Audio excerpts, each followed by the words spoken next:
आई आजकल जो है योग की बड़ी चर्चा है? योग में सबसे पहले आसन का अभ्यास करना पड़ता है। आसन है ना, जो ध्यान के आसन होते हैं। ध्यान में कैसे बैठा जाता है, आसन कैसे लगाया जाता है, इसकी शिक्षा योग में पहले दी जाती है ना? और उसके बाद जो है प्राणायाम सिखाया जाता है। इड़ा पिंगला सुषुम्ना, तो पूरक, कुंभक, रेचक, ये प्राणायाम का प्रकार है। तो इस पर चर्चा की जाती है, अभ्यास किया जाता है कैसे प्राणायाम किया जाता है। वैसे प्राणायाम तो कई प्रकार का होता है। तो आसन और प्राणायाम की बात होती है। और इसके बाद जो है वो प्रत्याहार की चर्चा करते। प्रत्याहार ये भी एक योग का अंग है, जिसको प्रत्याहार बोला जाता है। फिर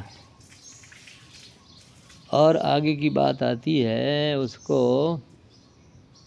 अंतरंग योग, विशेष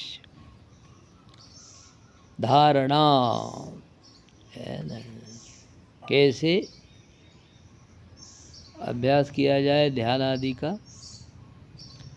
पहले धारणा का विचार किया जाता है कि धारणा नाम का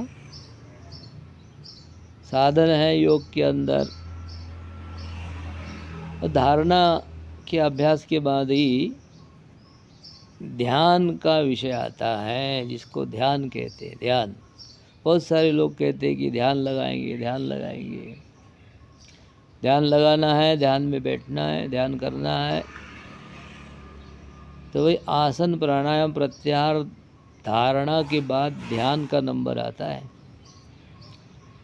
और जो धारणा है, इसके बाद जब हम ध्यान के अभ्यास करते हैं तो ध्यान के कई प्रकार होते हैं। ध्यान भी योग का मुख्य अंग है, विशेष है। और ध्यान जब परिपक्व हो जाता है, ध्यान का जब अभ्यास अच्छा हो जाता है, तो बाद में फिर समाधि की साधना आती है। बहुत सारे लोग समाधि की बात करते हैं।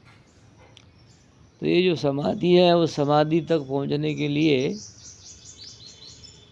कम से कम आसन प्राणायाम प्रत्याहार धारणा ध्यान का अभ्यास करना पड़ता है। और उसके बाद जो है फिर वो समाधि का अभ्यास किया जाता है। तो योग एक बहुत अच्छी साधना है। और योग से जीवन दिव्य बन जाता है। इसलिए योग साधना जरूर करनी चाहिए। यद्यपि ये जो 6 अंग हमने बताया, इसके पहले यम नियम की बात आती है। तो इस प्रकार ये एक साधना है। ये साधना बड़ी अच्छी है, जिससे जीवन को बढ़िया और अच्छा बनाया जा सकता है।